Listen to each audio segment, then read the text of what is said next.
Le sacre. Jeanne y tenait tellement à ce sacre du roi. Mais il faut bien comprendre que l'état d'esprit de Jeanne à propos du sacre n'est pas du tout le même que l'état d'esprit des conseillers du roi et du roi lui-même à l'égard de ce sacre. Voyons, prenons bien les choses. Jeanne, qu'est-ce qu'elle veut?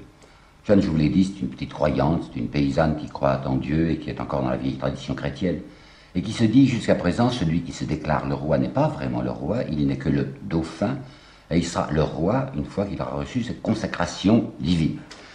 C'est la vieille idée, vous savez, à savoir que le roi n'est le roi que lorsqu'il a fait promesse d'être à l'égard de Dieu comme un bailli, comme un intendant, comme le délégué de Dieu au bonheur des peuples. C'est une vieille philosophie et que vous allez retrouver, du reste, on ne le marque pas assez, je tiens à le souligner, dans la pensée d'un Jean-Jacques Rousseau, dans la pensée d'un Robespierre.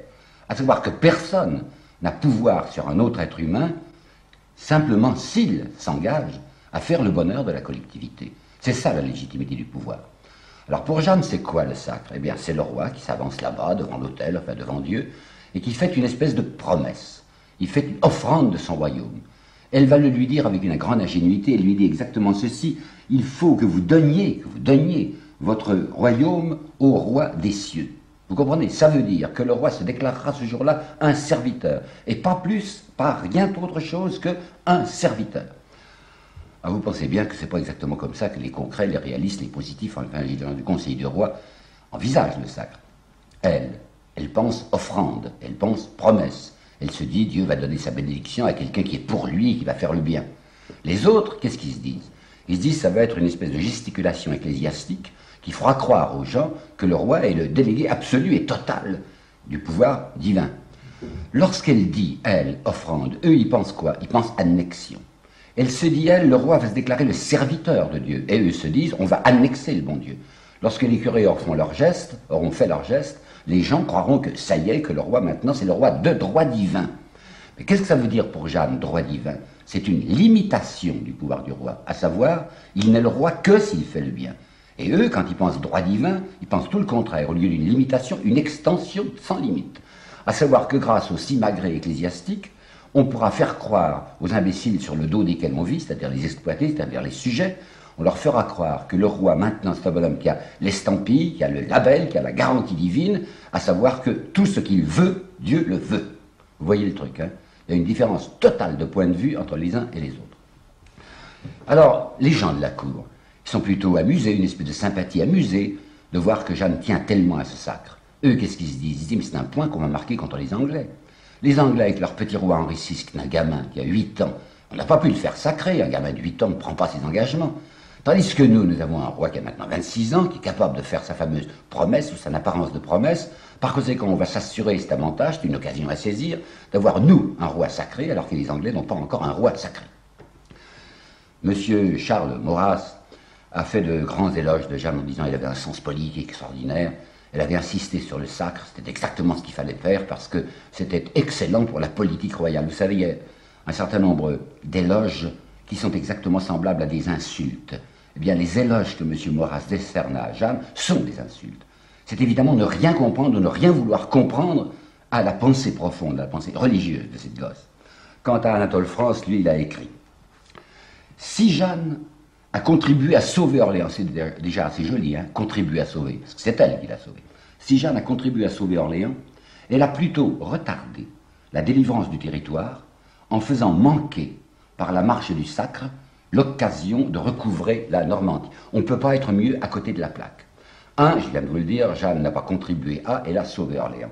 2, elle n'a pas retardé la délivrance du territoire en ratant l'occasion de recouvrer la Normandie, puisqu'il n'y avait pas de choix entre Reims et la Normandie. Le roi avait dit, je ne veux pas cette histoire de Normandie.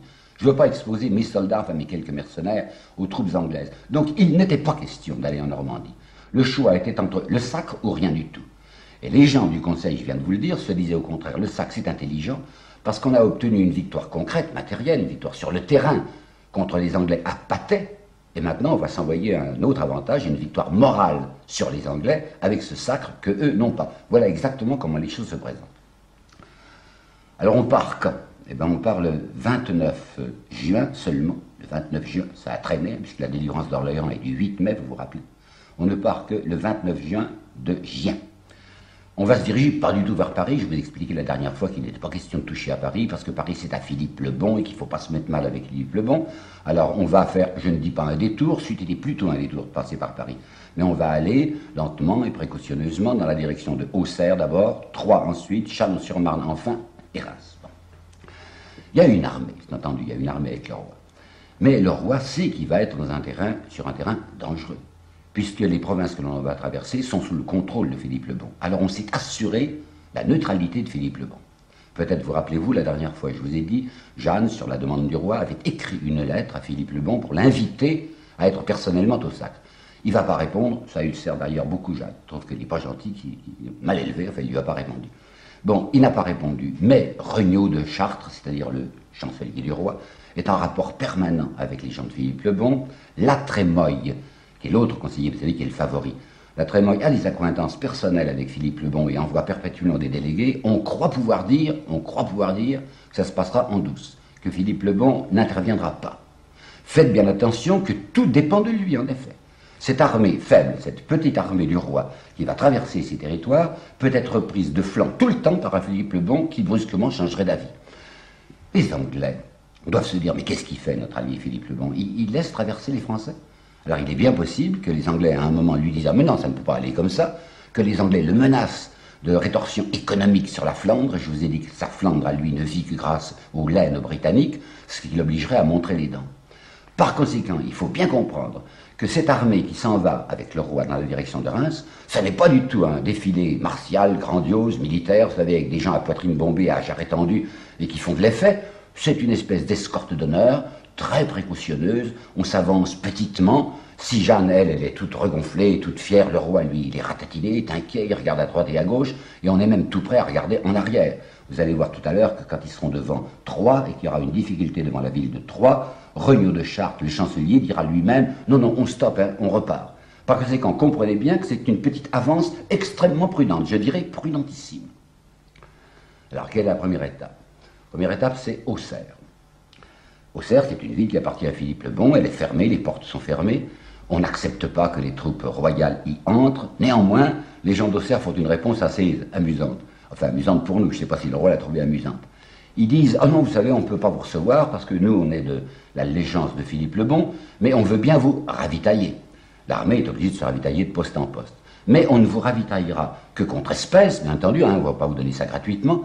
Et d'autre part, nous allons attendre de voir ce que font les autres. Puisqu'après nous, après Auxerre, vous allez aller sur Troyes, et vous allez aller sur Chalon-sur-Marne, et bien si les gens de Troyes et de Chalon-sur-Marne vous accueillent, et bien nous, on décidera qu'on se rallie. Une position de neutralité extrêmement prudente, c'est pas méchant, c'est pas tout à fait hostile, c'est des gens qui disent on ne veut pas se mouiller. On ne peut pas dire que ce soit un succès, mais non plus c'est pas trop décourageant, puisque du moins on les laisse passer et que personne n'est sorti de la garnison d'Auxerre pour attaquer les Français. Ça peut aller. C'est devant Troyes que ça va plus aller. Le roi se méfie du reste. C'était le 1er juillet qu'on était devant Auxerre. Entre Auxerre et Troyes, qu'est-ce qu'il peut y avoir? 60 km, il me semble. On va mettre 4 jours pour faire ces 60 km. Ça veut dire qu'on va tout doucement.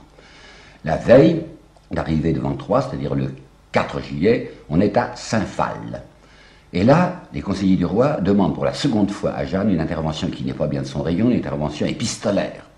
Peut-être vous vous rappelez que juste avant de partir, on avait décidé que Jeanne allait faire une lettre à Philippe le Bon. Cette fois, on demande à Jeanne de faire une lettre aux gens de Troyes pour leur dire « Écoutez, recevez-nous, vous savez, on a tout oublié. » Vous vous rendez compte, Troyes, c'est très dramatique, parce que c'était en 1420, dans cette ville même de Troyes, que le dauphin avait été déclaré soi-disant dauphin.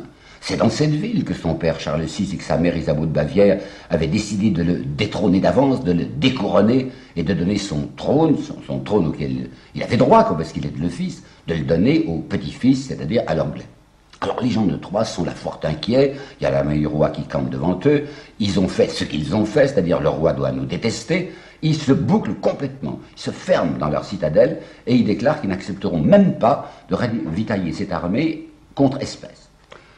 Cette fois, c'est un os, enfin c'est la crise. Qu'est-ce qu'on va faire? D'autant plus que du moment qu'on est en territoire bourguignon, le roi a bien recommandé à ses soldats de ne pas piller. L'habitude des mercenaires, vous savez, c'était de rançonner les paysans au passage, mais pour pas se mettre mal avec Philippe le Bon, on avait dit vous allez vous tenir comme des gens convenables, vous ne pillez rien. Vous pillez rien, ça veut dire qu'ils n'avaient plus rien à manger. Et effectivement, quand ils arrivent devant Troyes, paraît-il, d'après les documents contemporains, les soldats n'avaient depuis 48 heures que des fèves. Bah, des fèves, c'est pas très nourrissant, ils voulaient autre chose. Alors ça commençait à remuer dans l'escorte des signes, des prodromes, si vous voulez, de mutinerie.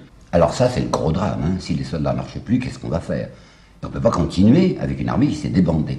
À ce point que Regnault de Chartres, le chancelier, qui est là, est en train de dire, enfin de murmurer, de susurrer au roi. Oh, je crois que c'est plus la peine d'insister, enfin, il faudrait repartir. Repartir, mais vous vous rendez compte, enfin, c'est un avortement grotesque. Vous imaginez à quel point les Anglais vont rigoler et se frotter les mains. Il y a le roi qui annonce qu'il veut se faire sacrer à Reims, et dès qu'il est arrivé devant une ville d'importance, comme Troyes, quand les Troyens froncent le sourcil, le pauvre roi se ratatine, se resserre, fiche le camp, repart vers un désastre. Alors naturellement, Jeanne arrive avec sa proposition permanente, elle est toujours pour qu'on se batte, vous savez. Elle est entrée dans la tente du roi, là, qui est installée devant Troyes, et elle dit « Donnez-moi tout pouvoir, militaire bien sûr, ce qu'on ne veut jamais lui donner, et dans 3 jours je vous prends la ville. » Toujours la même chose, enfin, c'est sa manie de se battre, mais elle n'y comprend rien, strictement rien à la politique. Prendre la ville, oui, c'est peut-être possible qu'on puisse prendre la ville, mais c'est une ville de Philippe le Bon.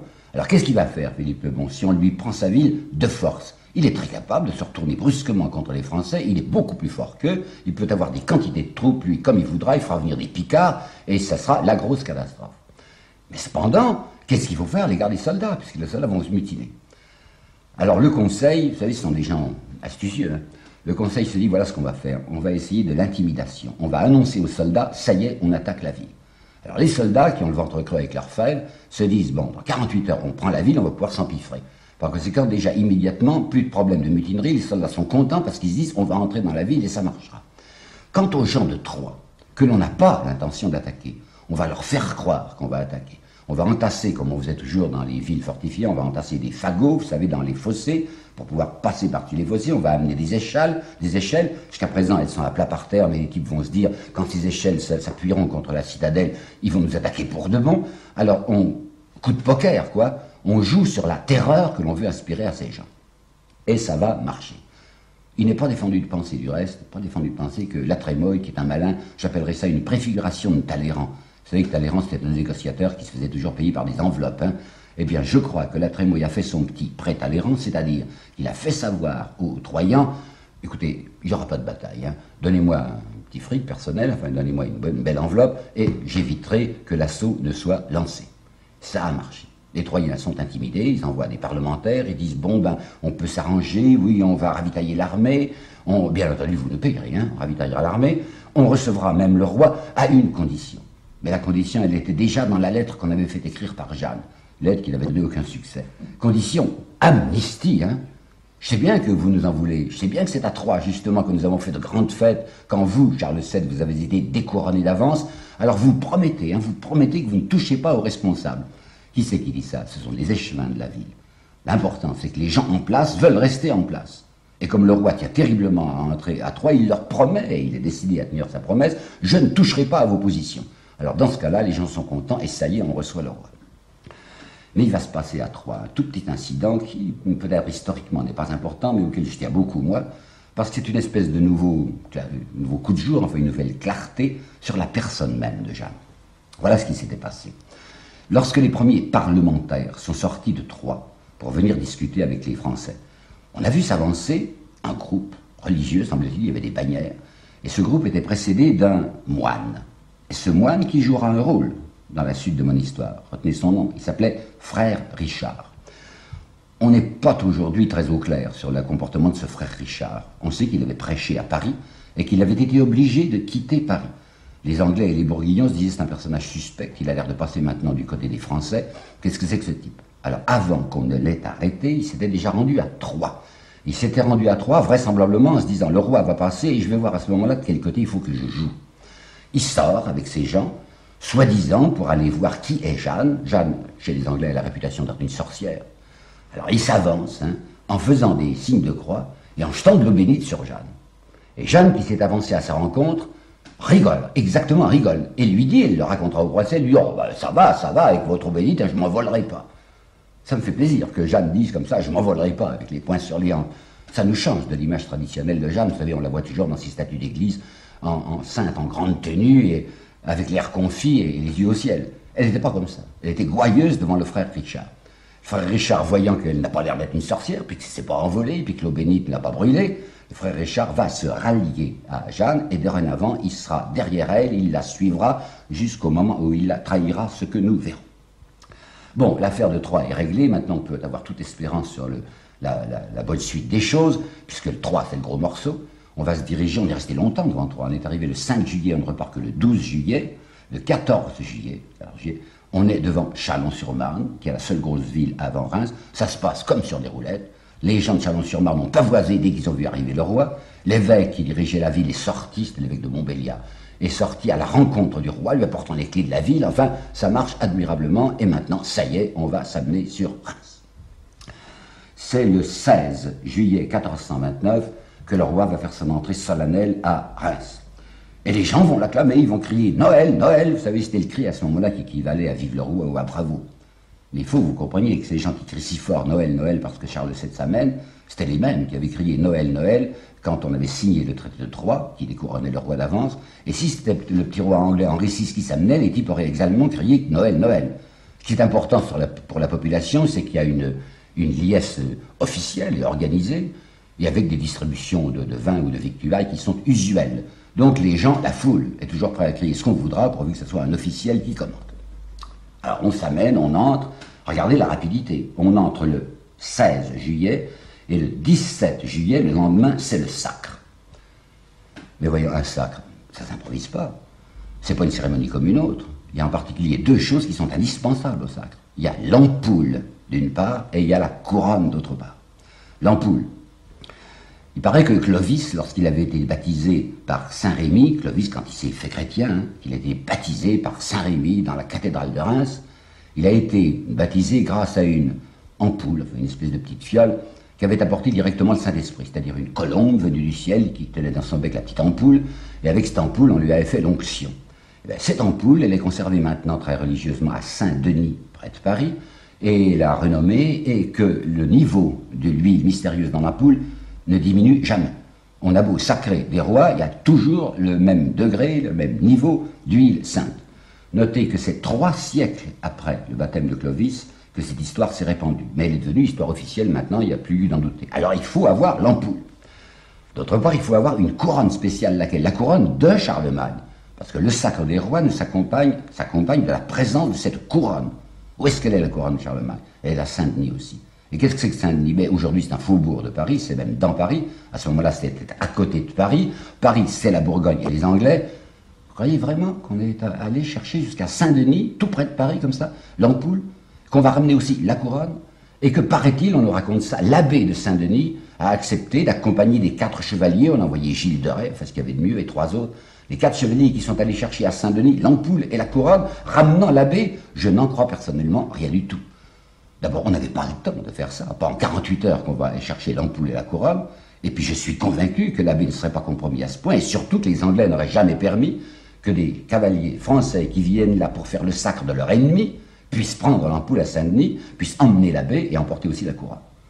Néanmoins, tout sera là, vous savez, on n'a pas le droit d'être sceptique. Ce sera une cérémonie admirable. Les 4 chevaliers qui, soi-disant, reviennent de Saint-Denis, au moment de la consécration du roi, vont entrer à cheval, dans l'église, par la porte d'honneur, et à cheval vont aller jusqu'au cœur, au milieu d'acclamations, vous savez, qui font trembler les voûtes. Le clergé garantit tout, enfin, c'est comme ça que ça doit se passer. Il n'y a pas question d'être sceptique, c'est la véritable ampoule et c'est la véritable couronne. En fait, vous pensez bien que c'était une ampoule en simili et une couronne d'occasion. C'est un sacre, comment dirais-je, à la sauvette. Pour un sacre du roi, il faut la présence des pairs de France. Il y avait 12 pairs, 6 pairs péris, si vous voulez, péris laïques, et 6 péris ecclésiastiques. Or, dans l'état où était le royaume de France, entre guillemets, à ce moment-là, sur les 6 péris laïques, il y en avait 2 qui étaient possession anglaise, la Normandie et la Guyenne, et sur les 6 péris ecclésiastiques, il y en avait 3 qui étaient tous anglais, Noyon, Beauvais et Langres. Pas d'importance, on va envoyer des substituts, des gens qui feront semblant d'être les pères eux-mêmes, enfin on s'arrange. Vous voyez un petit sacre comme ça, à l'amiable. Sur le sacre même, nous avons un document qui sera révélé, qui est la lettre des 3 gentilshommes angevins. On n'a pas le nom des 3 gentilshommes, mais ils ont signé comme ça, 3 gentilshommes angevins, qui, le soir même du sacre, le 17 juillet 1429, ont écrit une lettre destinée à Yolande, la fameuse belle-mère, et à la femme du roi, qu'on ne voit jamais apparaître dans cette histoire, c'est une petite personne lointaine et discrète, enfin c'est Marie d'Anjou, fille de Yolande. Et ces trois gentilshommes angevins, Anjou, hein, trois gentilshommes qui savent l'intérêt extrême que Yolande porte au sacre, lui disent, lui affirment, premièrement, les chevaliers sont allés chercher l'ampoule et la couronne, elle est là. Deuxièmement, Jeanne, ce qui prouve que Yolande s'intéresse terriblement à Jeanne, Jeanne n'a pas cessé, durant tout le mystère, disent les trois gentilshommes, durant tout le mystère, Jeanne s'est tenue jouxtant le roi, son étendard à la main.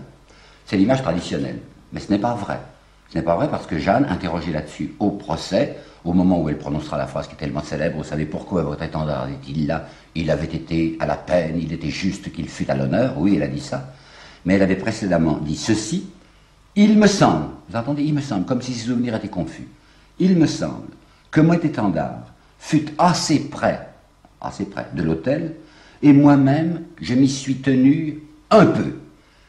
Vous comprenez, hein, cette petite, quand elle est interrogée par les juges, elle ne veut pas dire qu'on l'avait écartée. Elle ne dira jamais que le roi l'avait mise sur la touche le plus rapidement possible. Comme elle ne veut pas tout à fait mentir, elle dira oui, il me semble me rappeler hein, que j'étais pas loin de l'autel.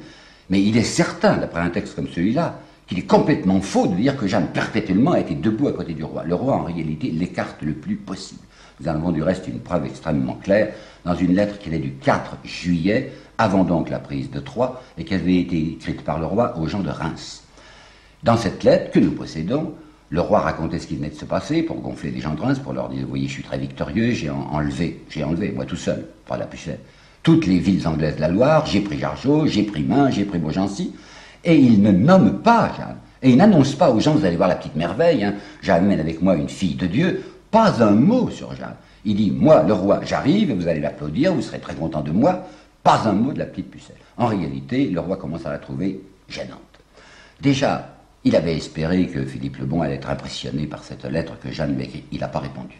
Jeanne, vous le savez, avait fait une seconde lettre aux habitants de Troyes pour essayer de les convaincre. Ils n'avaient pas répondu. Alors cette fille qui est déjà un peu encombrante, voilà qu'elle est maintenant absolument inutile. Il est très important de souligner cet état d'esprit royal et de la cour à l'égard de Jeanne. On fronce les sourcils. On dit mais maintenant à quoi elle sert?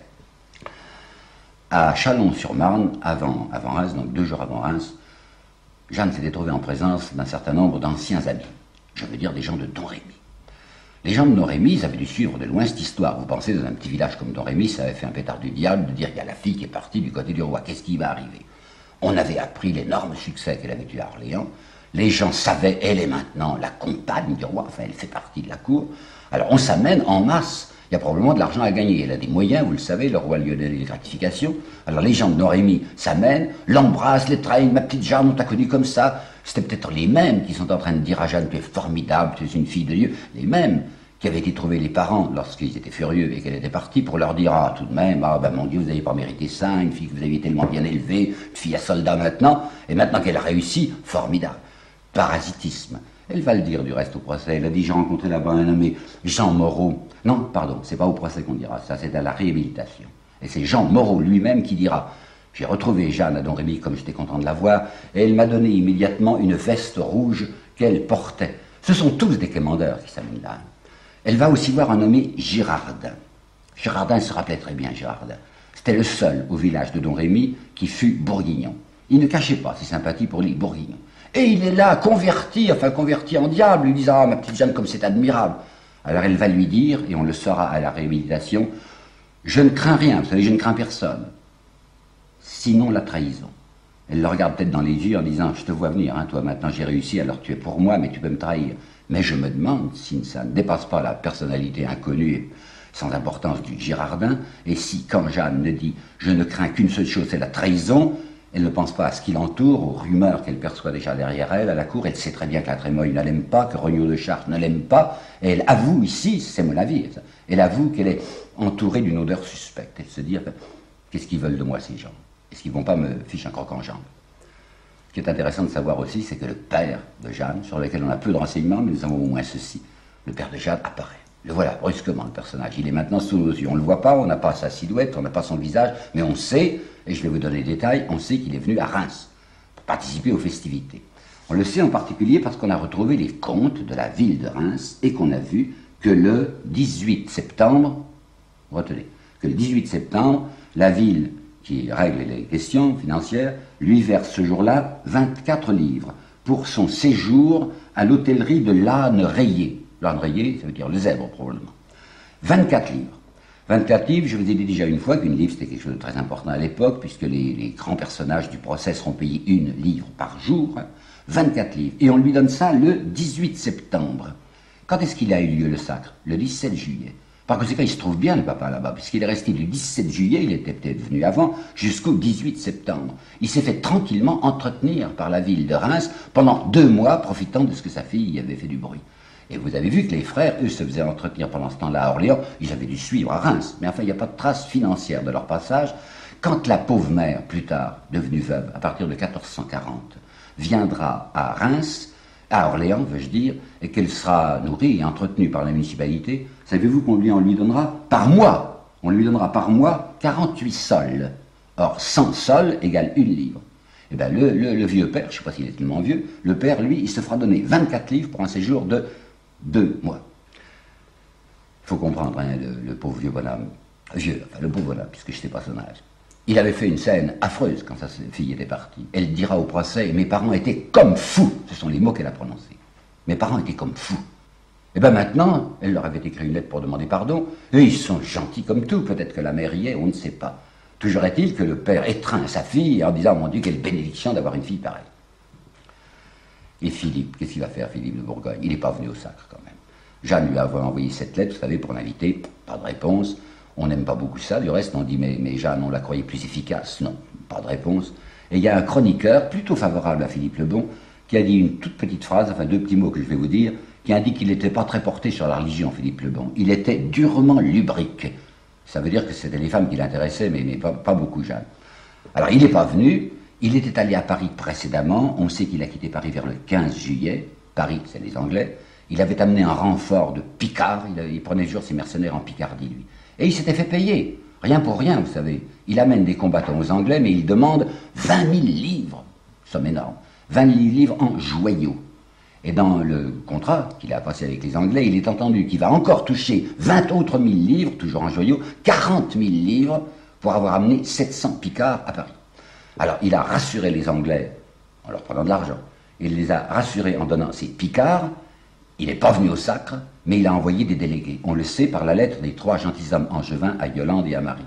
Ils disent, dès que Philippe le Bon a su que notre roi était à Reims, il lui a envoyé des délégués. On va prendre langue, hein, on va voir.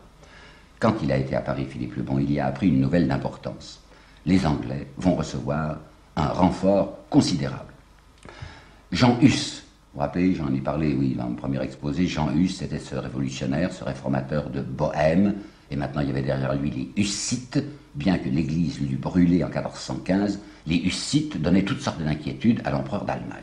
C'était des révoltés, enfin c'était des gens qui demandaient une équité sociale. Alors on avait décidé de faire une croisade contre les Hussites. En principe c'était pour une affaire religieuse, en fait c'était pour faire tenir tranquille des gens qui réclamaient socialement. Et le pape avait obtenu du cardinal d'Angleterre, Winchester, contre argent, il lui avait donné de l'argent, la levée de 3500 volontaires qui allaient aller écraser les Hussites. Alors le cardinal Winchester avait dit au pape, vous savez, la situation en France est vraiment très dramatique, je suis cardinal mais je suis aussi anglais, par conséquent vos 3500 soldats pour lesquels vous avez payé, laissez-moi la possibilité de les utiliser contre les Français et contre cette sorcière de Jeanne. Philippe le Bon a appris, quand il a été à Paris, que 3500 volontaires, enfin mercenaires, vont arriver de Calais sur Paris, et que cette fois, les Anglais vont essayer d'en découdre physiquement et sur le terrain avec le roi. Qu'est-ce qu'il pense, Philippe le Bon? Ben, il pense, minute, hein, pas bouger, guetter.